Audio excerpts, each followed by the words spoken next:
very strong Norwegian background. And I think it's important that my daughter understands the culture of where she came from. I did learn many new things. I learned how to say some Norwegian words, and I learned how to make flatbread and krumkake.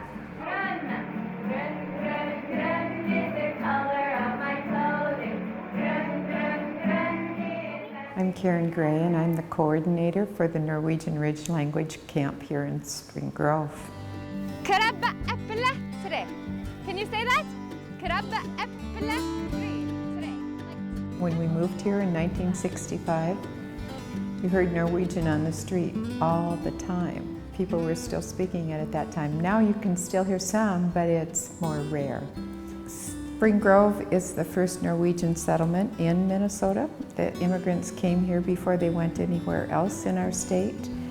And at that time it was called Norwegian Ridge. It was not called Spring Grove. And so we thought, this is a real fit.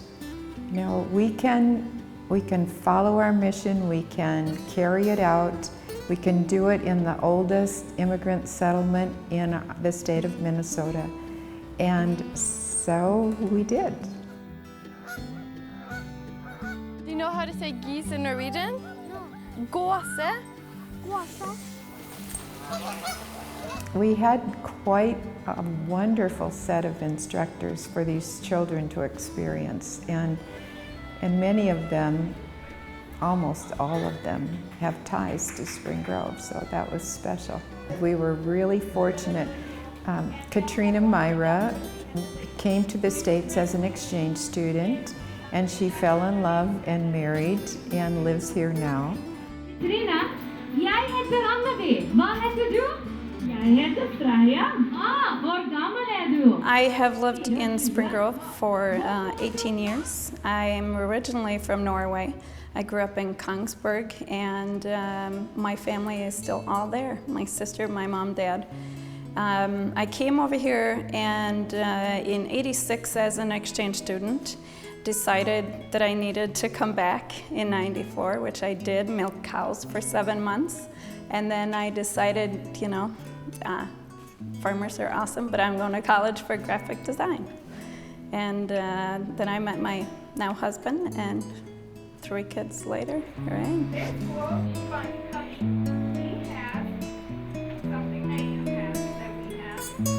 The structure of my lessons would be that we started with the Norwegian language in the morning when you're fresh, you're awake, and you want to learn.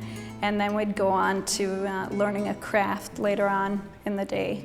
And the students that I had were fabulous. They had lots of questions and they wanted to learn. Norwegian is a very complicated language in the sense that I've had some Norwegian classes throughout the starting last year, and it's a very complicated language, I think, to teach, because there's a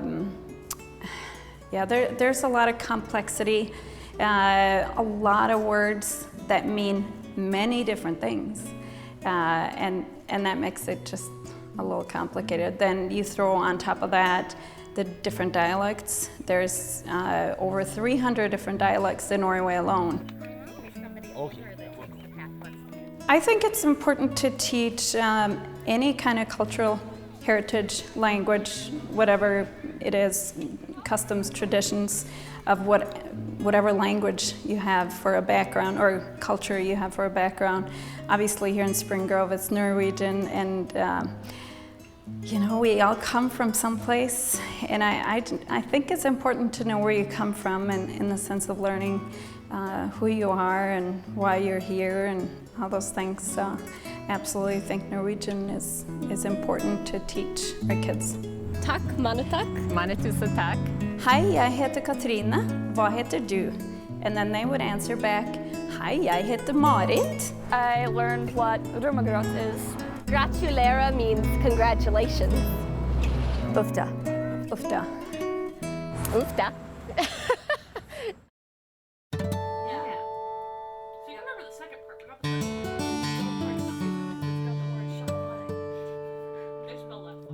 We chose warm, friendly people who would be able to recognize those symptoms and who could help the children to feel right at home.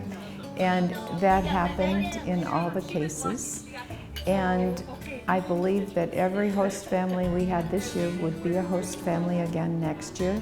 If you know Norwegians really well, at least the Minnesota Norwegians who live near Spring Grove, you'll discover that they tend to be a little shy about volunteering. And so they were sought out and chosen on the basis of having raised children of their own, having some knowledge of Norwegian language. Some of them spoke Norwegian to the children at home all the time. Some did not. But they were chosen because we knew them inside and out, and we knew that they would be an excellent host family.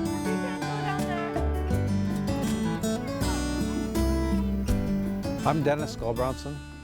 And I'm Barb Gulbranson, and we're hosting the children for the Norwegian language camp.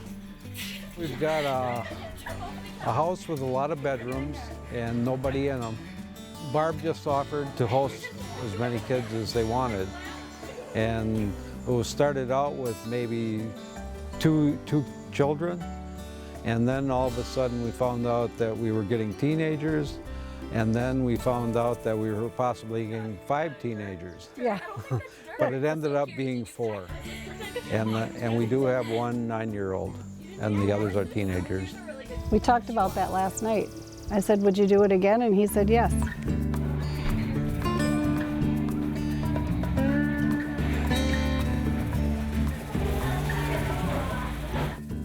My favorite memory is probably just hanging out with my host family or my group, because we had a lot of fun and I got along really well with everyone. When I was hanging out with my host family, we talked about the day and sort of what was happening next and what we do.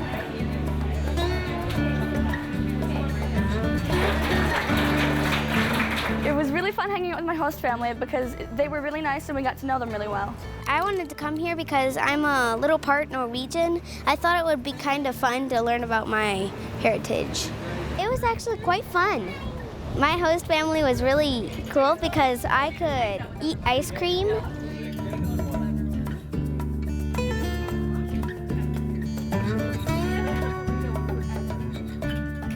I loved staying with my host family. I had not met the Gulbransons before, but my mother did know them, and so it was really fun. We had a lot of good times with ice cream and snacks, and we had a lot of conversation, which was really special to me.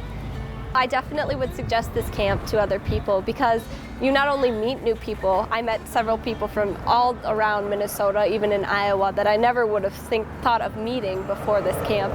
And also you get to share a common bond with them through the Norwegian language and the culture of it.